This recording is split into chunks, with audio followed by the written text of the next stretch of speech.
The last the 40-day purpose driven check-in meeting that we just had on Google Meet, I'm sorry to say that yes, the video is up, but there is no recording. That's because my phone was actually on mute. I'm extremely sorry. The conversation had gone on for 2 hours and there was not really much that you can't even hear anything. But if you were on the Google Meet, thank you so much for joining on the Google Meet. And so I just wanted to do this live check in again. I'm going to give myself the grace, and I'm also going to give you the grace to literally really hear what we discussed. And that's the bit I can do for you. Again, I apologize, but please do join the WhatsApp page so that you can get the link to our Google Meet so that you don't have to miss out. And I will be sure to check with YouTube again why the voice recording couldn't come through.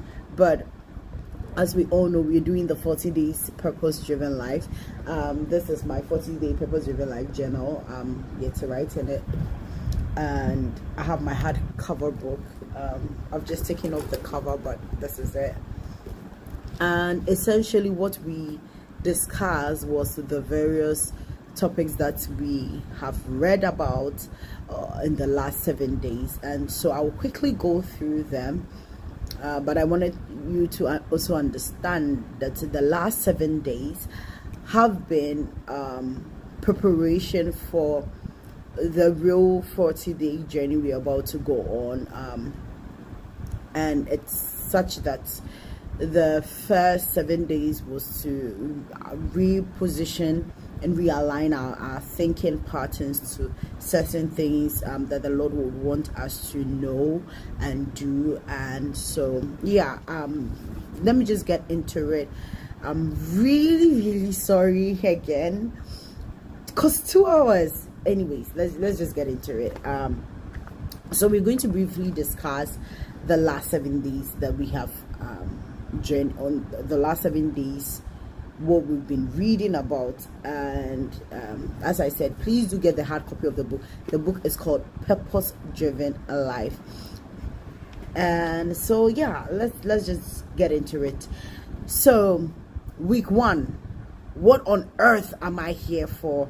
Many of us ask ourselves that question: what am I here for? What is it that the Lord will want me to do with my life? And all those kind of questions. And you know what? I love the scripture, Jeremiah 17:7, verse 8. Jeremiah 17:7-8 in the NLT version, and it says, "Blessed are those who trust in the Lord. They are like trees planted along the riverbank, with roots that reach deep into the water. Such trees are not bothered by the heat or worried by long months of drought. Their leaves stay green, and they go right on producing delicious fruit." I pray that your life is good, like the life that has been planted by the riverbank, and it's shining forth and it's showing for the glory of the Lord, and you are happy about it because you begin to stay evergreen and produce fruits, So let us begin. The first day we read, it all starts with God. Now you need to remember that life is such that every single day of your life has already been recorded by the Lord, and you need to begin to live every single day of your life knowing that everything emanates from Him. All your life's living starts with God, and you need to understand that Colossians 1:16 in the Message Bible says, "For everything, absolutely everything, above and below, visible and invisible, everything God started in Him, and it finds its purpose in Him." It is not about you, darling. It is not about you, but it is about God. It's about you understanding that you need to come to a place where you know my life as it stands now revolves around God. My life began from God. My life starts and ends with God. And so many people are puzzled all the time about what their life is supposed to be, how they are supposed to live their lives, and all those things. And I need you to understand that you have been doing it wrong because you've been asking self-centered questions. Forgive me, I've been talking for 2 hours and yet it didn't appear on YouTube, and that's sad. Yeah, so let me do this recording in right time. So it's because we've typically been beginning life from ourselves, and so we ask these questions: what should I do with my life? What are my goals? What are my ambitions? My dreams for my future?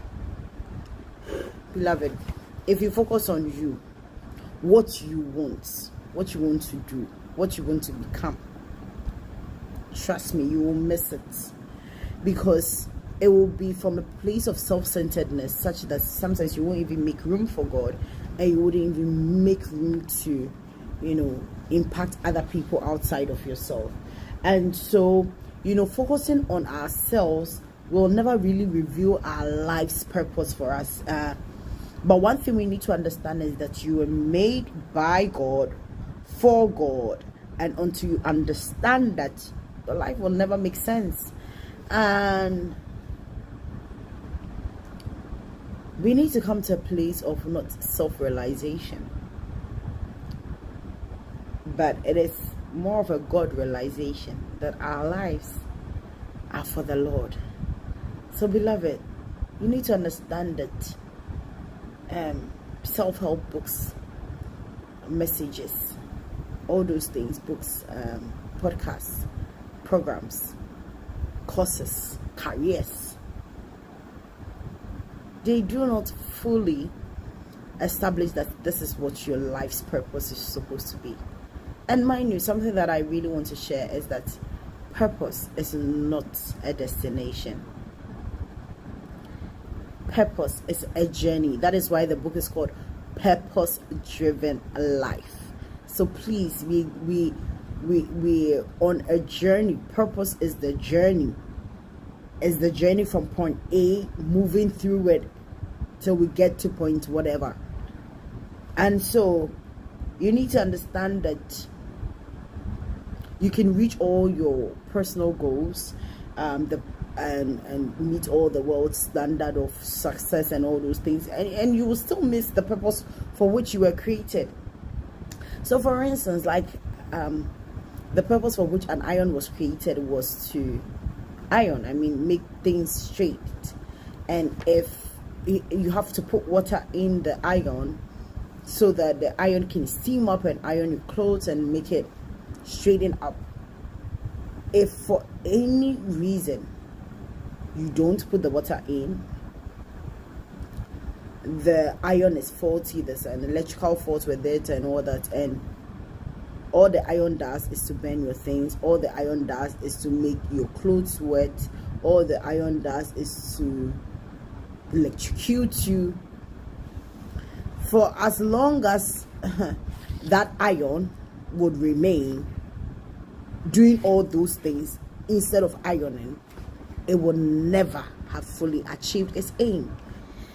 Now you need to understand that as human beings too, that is what our life is, and our lives are such that when we embody all that Christ is for us, and when we embody the thought pattern that my life is all for God, it begins with God, you free yourself of being in control, and you ascribe to a higher life. You ascribe to something higher than yourself. You need to understand that it's not about you. Get off your high horses. Get off your high horses. It's not about you. It's not about what you thought your life would be and all those things. You need to do something to remind yourself that life is about living for God. And for me in this season, it is preaching the gospel, It's doing videos. It's leading people into Christ. It is doing my work and doing it diligently. It's about living every day on the high. That is why I say the risk is impact word for higher living. Anyway, let's go to day 2 because I really want to wrap up this. Day 2 is my favorite of all the 7 days. I won't lie. Day 2 says you're not an accident. Now, I don't know about you, but when I read day 2, I was blown away. To think that God sat down and said, concerning Dorita Oforiwa Densu, I'm going to bring together Mr. Daniel Densu, Madam Regina Densu, put them together, and you're going to birth Dorita in the year 30 years ago. Yeah, so do the math. Anyways, yeah, so God said I was going to do that. And he said, well, her parents are going to be Ghanaians. And God said, she's going to be born preterm. And God said, well, she's going to have a couple of complications, but it's all for my glory. And God said, she's going to be born on the 22nd of May. And God said, she's going to be born weighing 1 pound 4 ounces. And God said, well, she's going to be dark. And she's going to have pretty white teeth. She's going to have a cute smile. She's going to be ferocious, and she's going to be, strong and beautiful and confident and exuding the goodness of the Lord and spreading love and light to many people who come into contact with her. Like God planned every single thing. Same way he said, she's going to have beautiful eyes. She's going to have a cute smile. She's going to have a very voluptuous body. Yeah, I said it. She's going to have a beautiful smile. I'm saying it. She's going to have, a very nice face, nice hair. God was intentional to the T. Now you need to understand that when I read the book said that there are no illegitimate children, but there are illegitimate parents. So your parents might have been saying, well, we didn't plan you. You're an accident. I wasn't in love with your mother. I wasn't in love with your father. It just happened. And we're in our old age and the thing just happened. Believe you me, I fully understand you and how you feel about that. That makes you feel like you're an accident. My parents had me 10 years after my brother. And it's weird. Why did we 10 years? Or did the Lord lock up the womb and said wait for 10 years? Was I an accident? Did I just pop up? I mean, my name gives me the consolation. The meaning of my name, Dorita, gift of God, gives me the consolation that my parents view me as a gift. But the circumstances surrounding my birth. Anyways, we move from that. So that was day 2 when we talked about you are not an accident. And I need you to understand that long before you were conceived by your parents, you were conceived in the mind of God. So God thought to himself, there's going to come a time in the year, whatever, 30 years ago, I'm going to create a certain girl. Her name is going to be called Dorita. She's going to have beautiful eyes and a beautiful smile. And do you see the reason why I'm smiling? Because you see, if it all began with God and I was preconceived in the mind of God, then it means that my life now is a testament of the fact that I am not an accident. Maybe I was not supposed to have been born to my parents because probably, who knows, but God was like, no, girl, you're going to be born by your mother and you're by your father. You're going to have those 2 DNAs are the perfect DNAs to be intertwined to make you. Do you know how beautiful that is? That is the mind of God concerning us. So I want you to understand that you're not an accident. And that was day 2. And the question that we needed to ask ourselves was, I know that I am uniquely created by God, but what areas of my personality, background, and physical appearance am I struggling to accept? And for me, I gave the analogy whilst we were on the call of how I struggled to look at myself in the mirror. Guys, Today is actually the first time I bought a full-size mirror because of the many scars I've gone through. And yeah, the page is called Scarred Beautifully, the ministry is called Scarred Beautifully, the mission is called Scarred Beautifully. And as the Lord has been laying in my heart to see the beauty in my scars and all those things, yes, I finally, and the irony of it is I bought a face mirror yesterday, and today I bought a full-size mirror. And trust me, buying mirrors is one thing that I struggle with. As you see, I have a scar here, and if you see from my eyes, it's reddish. It's giving something else. When you look at the proportion of my body, my upper body to my lower body, yeah, all the names that people can think of, Koshokobo and all those nasty names. Yeah, but anyways, yeah, so I struggled with that. I struggled with the fact that I was a preterm baby. I struggled with the fact that when were you born? So why are you always sick? I'm a premature baby, but I'm not a preemie again. I mean, look at this young feisty lady. I'm all good now, because I've come to a realization I'm not an accident. The things that are happening to me were not coincidences as people believe it to be, but I was made in the image and the likeness of God. And it's for such a time as this that I was born. You know, God thought it wise that I'll be born some 30 years ago, and that I'll be born and made born, that it's my mother, my father that will have the perfect DNA to make me, and that I should be born Ghanaian, that I should be born here, that I should live here, that I should do a lot of things here. So for me, I've come to understand that my life's mission is really centered on the fact that I was conceived in the mind of God. And having been conceived in the mind of God before my parents even thought to create me, hey, I'm a big deal, I matter. So I am not an accident. Now let's go to day 3. Day 3 is what drives your life. And people, believe you me, what drives our life is, it's a lot. Everybody has something driving their life. And I was explaining to those who joined on the Google Meet how my life had been driven by a 15-year plan that I had for my life 15 years ago. So at age 15, I knew I wanted to be a lawyer. I knew, like, I kind of like had a plan. At 15, I was going into SHS. So I said I will go into SHS. I'll finish SHS by a certain time, and then when I finish SHS, I would go into the university, and in the university I'm going to offer law.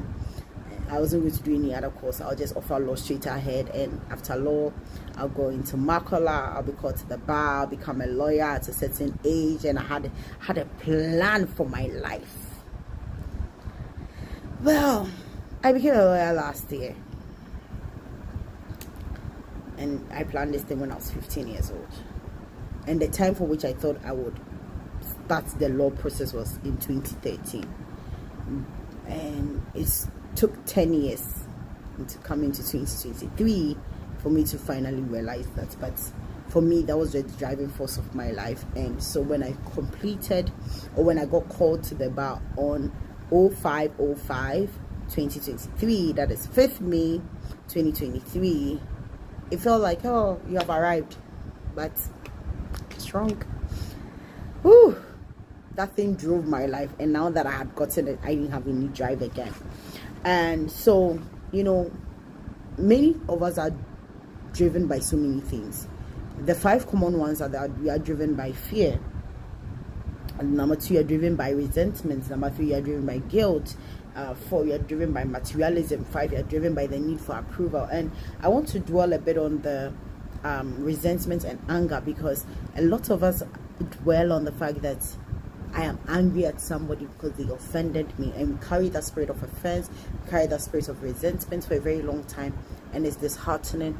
It breaks my heart for you that you have to be thinking those things about yourself, that you're unable to move past it. And trust me, that fear is yes, that drive of guilt, or that drive of resentment and anger towards another person, has the ability to shrink your life and makes you rather sick, and leaves the offender going about their own life. So let us take note of that. And some people are driven by materialism. Like a favorite quote that I've come to understand is that real security can only be found in that which can never be taken away from you. And that which can never be taken away from you is your relationship with God. Because your wealth, your successes, the things you want to be able to achieve, it can be taken away from you anytime. And yeah, you need to understand that nothing matters more than knowing God's purpose for your life, and nothing can compensate for not knowing it. So as I said, the iron, nothing can compensate for the fact that it was burning our clothes, and when you put water in it, was just getting the dresses wet. It would never, nothing will compensate for it, for the fact that it was electrocuting us all the time when we held it.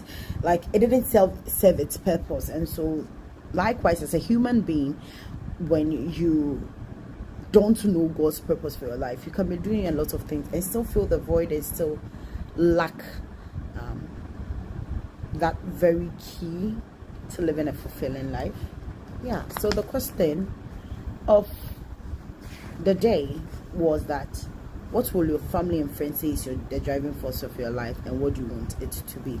As I said, for 15 years the driving force has been become a lawyer. I became a lawyer, and I did feel empty for a couple of months, and now that I've started work, I'm enjoying it. But at the same time, yeah, that's not my driving force. Now my driving force is God, and it's so amazing. I love to talk about God. I love to talk about the things of God. I do make my videos. I share my devotionals, my positive messages and all that.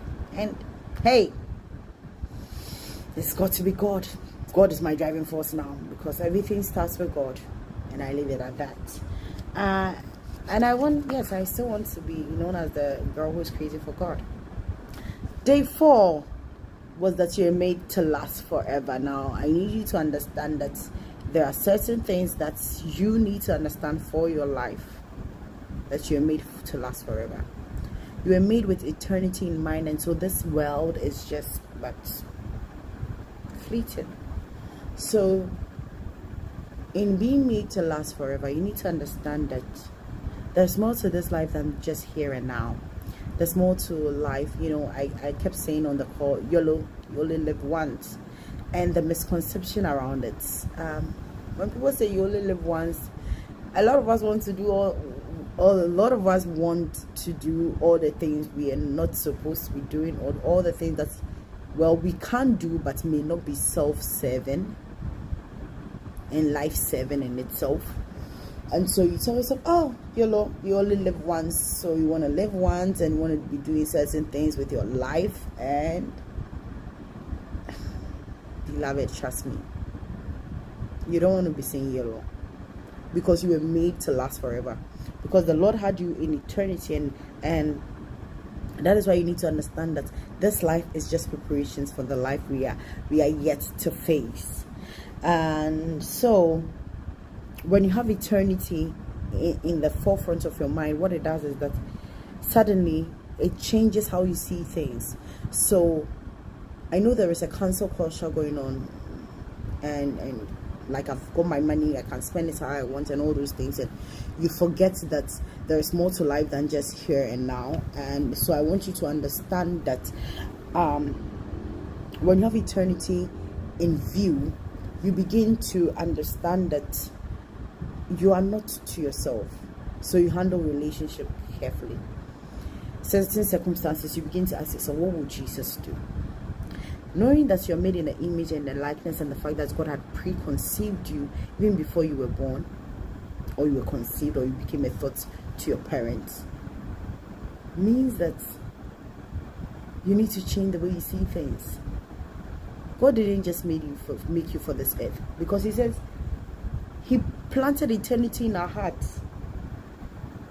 And the Lord keeps referring to this place as the earth is our temporary home, or we are journeying through this earth and we will move into our glorious home, and that the Lord is preparing for us. So please fully do understand that you are made to last forever, and being made to last forever means that you have eternity in mind.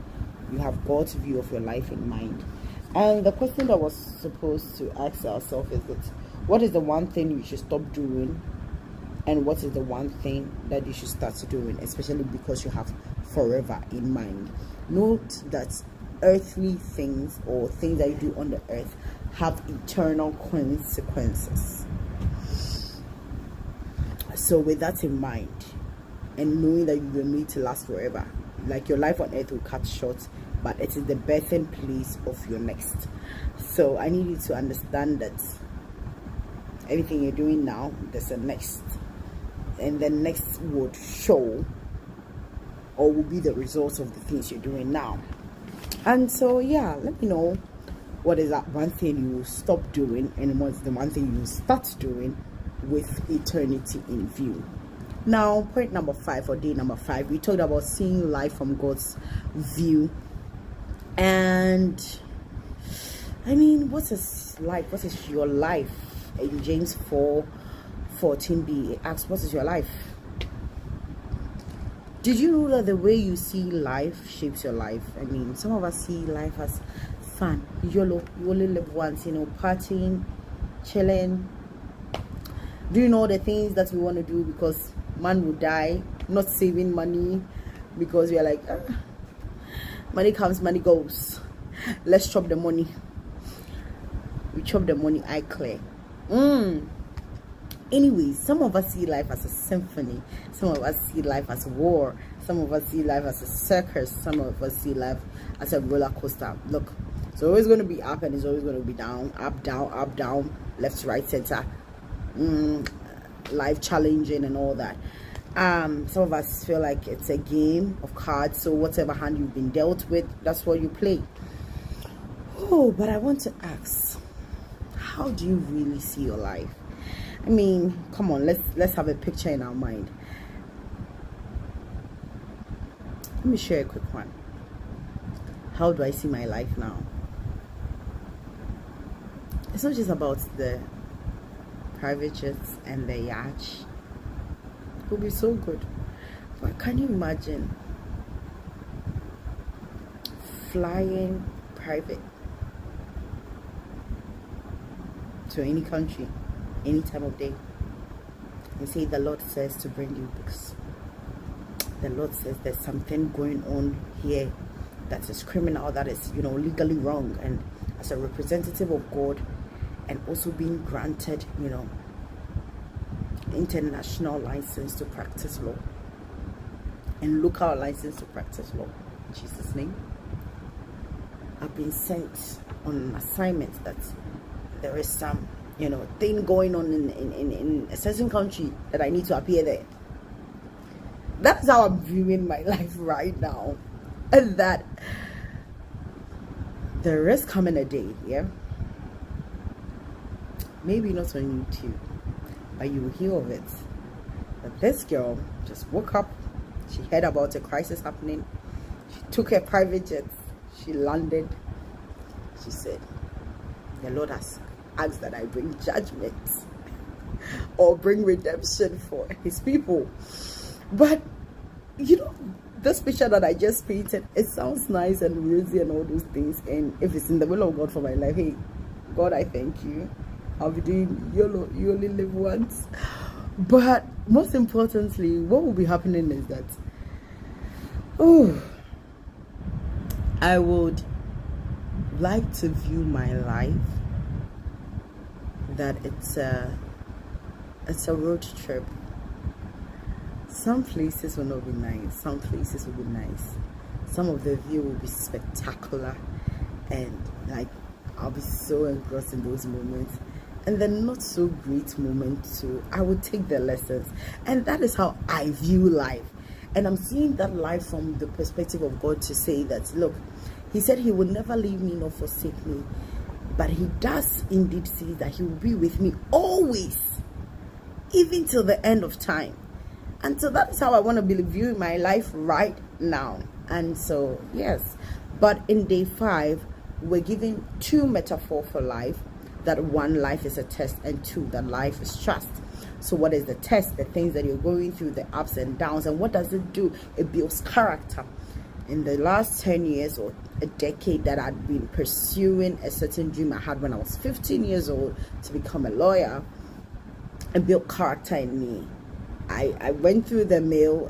I did certain courses. I did certain businesses and all those things. But it has built so much character in me now that, hey, I don't care what is coming my way, but I care and I care that I am in the care of God. I care. Did you just? So I care that God cares about me. I'm happy that God cares about me, that he sees me in a certain light and in a certain dimension. And my life is good. And now I'm trusting more of him. Before I wasn't, but now I am trusting of the Lord. So I need you to understand that character is both developed and reviewed by test. And all of life is a test, really. It's an exam that we're waiting to pass. And so the more God gives to you, the more responsibility he expects you, or the more responsible he expects you to be. So the question is, what has happened to me recently that now makes me realize that that particular thing was a test from God? And what are the greatest matters God has entrusted into my hands? And how am I dealing with it, or how am I showing up for it? So for me,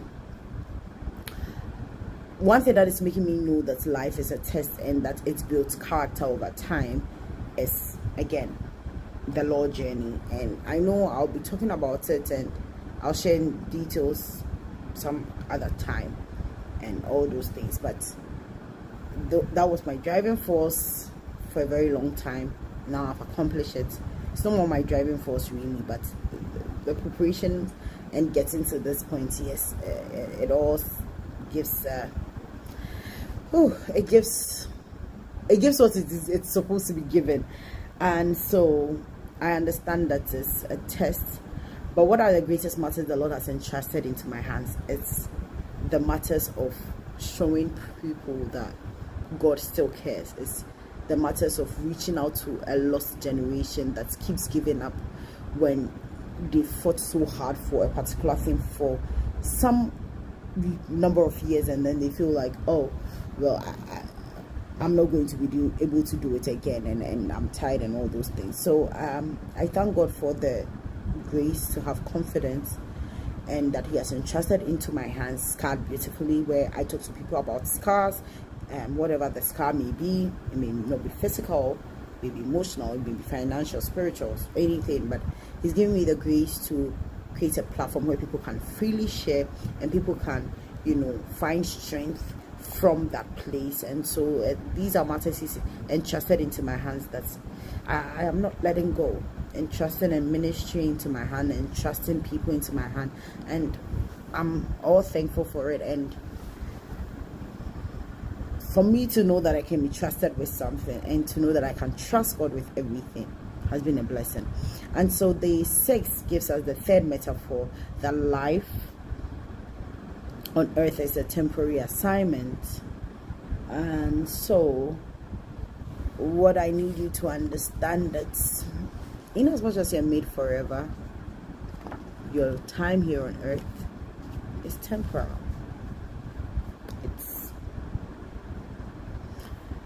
You're not meant to be here forever. You're not meant to not die. You're meant to journey this journey, and this journey has an end, and the end is death, and death is actually the birthday of the new life that we've been called to, or the higher life that we've been called to. And so